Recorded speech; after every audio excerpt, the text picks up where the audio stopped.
इस कहानी की शुरुआत में हम लोग एक खूबसूरत लड़की को अकेले सोते हुए देखते हैं। जब ये लड़की गहरी नींद में थी तभी कोई इसका ब्लैंकेट खींच लेता है, जिसकी वजह से इसकी आंखें खुल जाती है। जैसे ही वो चेक करने के लिए उठी तभी कोई उसके बालों को पकड़कर उसके सर को तकिए में पटकता है। ऐसा करने वाला कोई और नहीं बल्कि खुद उसका बाप था। लड़की अपने फादर से पूछती है आपको क्या हुआ, लेकिन वो कोई जवाब नहीं देता और वो अपने बेटी के जिस्म पर गंदी निगाहों से देख रहा था। अब वो अपने चेहरे को अपनी बेटी के सामने लेकर आता है और वो बोलता है मेरी बेटी कितनी बड़ी हो गई है। ये लड़की अपने पिता की इन बातों को सुनकर बहुत डर जाती है। अब ये आदमी उस लड़की के बालों को छोड़कर उसके चेहरे को छूने लगता है। लड़की डर के मारे रोने लगती है। उसे जरा भी समझ में नहीं आ रहा था कि उसके साथ क्या हो रहा है और तभी उसके फादर यहाँ से चले जाते हैं। जैसे ही अगली सुबह होती है हम लोग लड़की के माँ को खाना बनाते हुए देखते हैं। इस लड़की का नाम मैरी है। मैरी यहाँ पर बैठे बैठे ये सोच रही थी कल रात को मेरे साथ जो भी कुछ हुआ क्या मुझे वो सारी बातें अपनी माँ को बतानी चाहिए। तभी उसकी बहन और उसका छोटा भाई दोनों नाश्ते के टेबल पर आते हैं। कुछ ही देर के बाद में इन लोगों के फादर भी यहाँ आकर बैठ जाते हैं और यहाँ आकर वो ऐसा बिहेव कर रहे थे जैसे कल रात को कुछ हुआ ही ना हो।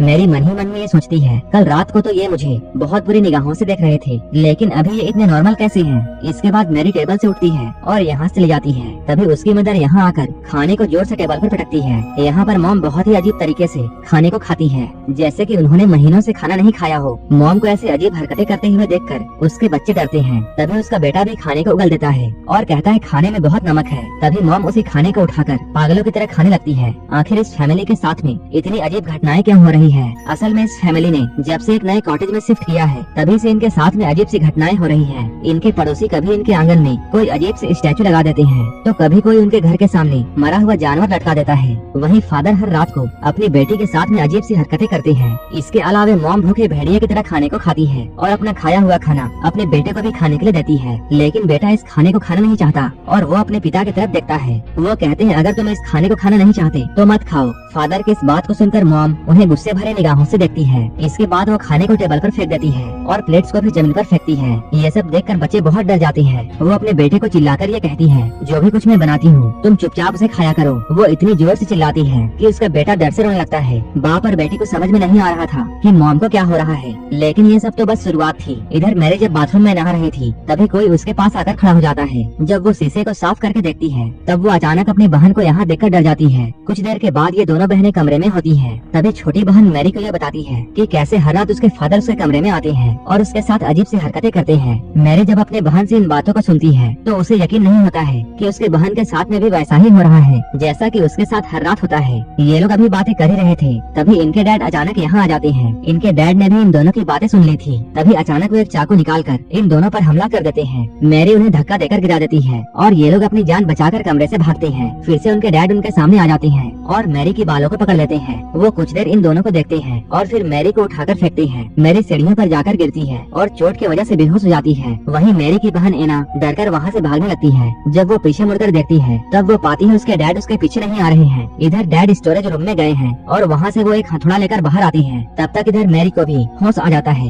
वो अपनी बहन एना को ढूंढने लगती है। तभी अचानक उसे ऐसा लगता है जैसे कोई उसके पीछे है। वो जैसे ही पीछे मुड़ी सामने उसके डैड हथौड़ा लेकर खड़े थे। वो हथौड़े को लेकर मैरी पर हमला करने ही वाले थे। तभी एना जोर से चिल्लाती है जिससे डैड रुक जाते हैं। एना एक बैट उठाकर अपने डैड के मुंह पर जोर से मारती है, लेकिन उसके डैड को कुछ नहीं होता। इसके बाद उन्होंने एना पर भी हथौड़े से हमला किया। एना जैसे ही नीचे झुकी हथौड़ा जाकर दरवाजे पर लगता है। तभी नीचे से किसी की आने की आवाज सुनाई देती है। ये आवाज किसी और की नहीं बल्कि इनके डैड की थी जो कि सीढ़ियों से ऊपर आ रहे थे। डैड की आवाज को सुनकर ये आदमी हथौड़े को फेंकता है और दूसरे कमरे में चला जाता है। डैड जैसे ही ऊपर आते हैं यहाँ का नजारा देखकर वो डर जाते हैं। इसके बाद वो अपनी बेटियों को देखते हैं जो कि उनसे डरकर पीछे हट रही थी। तभी डैड के पैरों के नीचे वही हथौड़ा आता है और वो दीवार में बने हुए छेद को देखते हैं। डैड इन दोनों से डांट कर ये पूछते हैं क्या तुम दोनों यहाँ पर लड़ाई कर रही थी, लेकिन वो दोनों कोई जवाब नहीं देती। तभी इनका भाई कमरे से निकलकर इनके पास में आता है। तभी मैरी और एना उसे भागने के लिए कहती है। उसी वक्त एक औरत यहाँ आकर उस हथौड़े को उठाती है जो कि इनकी मॉम थी। डैड अपनी वाइफ को देखते हैं। तभी वो अचानक से उन पर हमला कर देती है। डैड उसे रोकने की कोशिश करते हैं, लेकिन वो औरत इन्हें धक्का देकर गिरा देती है। मॉम यहाँ पर बहुत डरावनी स्माइल करती है और वो टूटे हुए कांच पर पैर रखकर बड़ी आसानी से अपने रूम में चली जाती है। नीचे से फिर से किसी औरत की आवाज आती है और ये आवाज किसी और की नहीं बल्कि इनकी असली मॉम थी। वो यहाँ आकर इन सभी से पूछती है कि यहाँ क्या हो रहा है,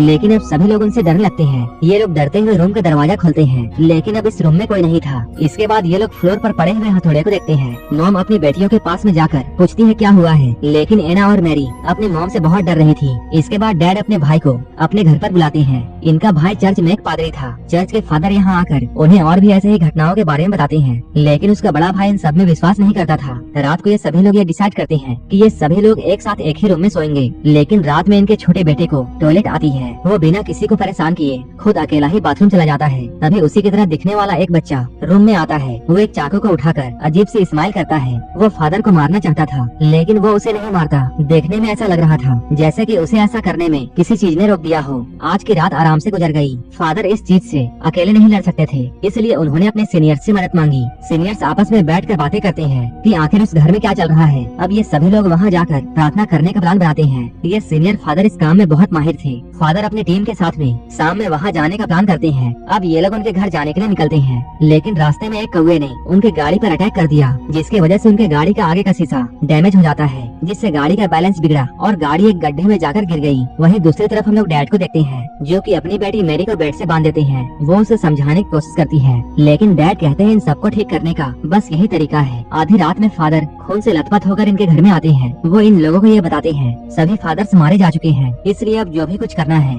हमें ही करना होगा। यहाँ पर मैरी को बेड से बंधा हुआ देखकर फादर अपने काम को करना चाहते थे, लेकिन उन्हें अकेले डर लग रहा था, क्योंकि लास्ट टाइम जब उन्होंने ऐसा करने की कोशिश की थी तब उस शैतान ने फादर के सारे फैमिली मेंबर्स को मार दिया था। इसलिए उन्हें ये डर था कि कहीं फिर से ऐसा ना हो जाए, और अगर ऐसा हुआ तब वो अपने भाई के फैमिली को भी खो देंगे। लेकिन उसका बड़ा भाई रोते हुए उससे कहता है तुम अपना काम करो, हम लोगों को मिलकर लड़ना होगा, नहीं तो वो हम सभी को मार देगा। ये बात सुनकर फादर कैंडल्स को जलाते हैं और मैरी के ऊपर होली वाटर छिड़कते हैं। मैरी होली वाटर की वजह से चिल्लाने लगती है। इसके बाद फादर मैरी के सीने पर एक क्रॉस रखते हैं और इसके बाद वो उसे एक छड़ी से मारने लगते हैं। मैरी दर्द से चिल्लाने लगती है। वो पूछती है वो लोग उसके साथ ऐसा क्यों कर रहे हैं। फादर मैरी के डैड से ये पूछता है क्या तुम अब भी इस इलाज को कंटिन्यू करना चाहते हो। ये सब देखकर मैरी के डैड रोने लगते हैं। जब एक छड़ी टूट जाती है तब पादरी दूसरी छड़ी निकालता है। मैरी दर्द के मारे बेहोश हो जाती है। वहीं दूसरी तरफ हम लोग उस जगह को देखते हैं जहाँ यहाँ पर आने वाले फादर का एक्सीडेंट हुआ था। यहाँ पुलिस की टीम पहुँच चुकी है। जैसे ही वो लोग गाड़ी से फादर को निकालते हैं, गाड़ी में जोरों से धमाका होता है। इन सभी लोगों के बीच में मैरी के डैड का भाई भी मौजूद होता है। इसका मतलब ये था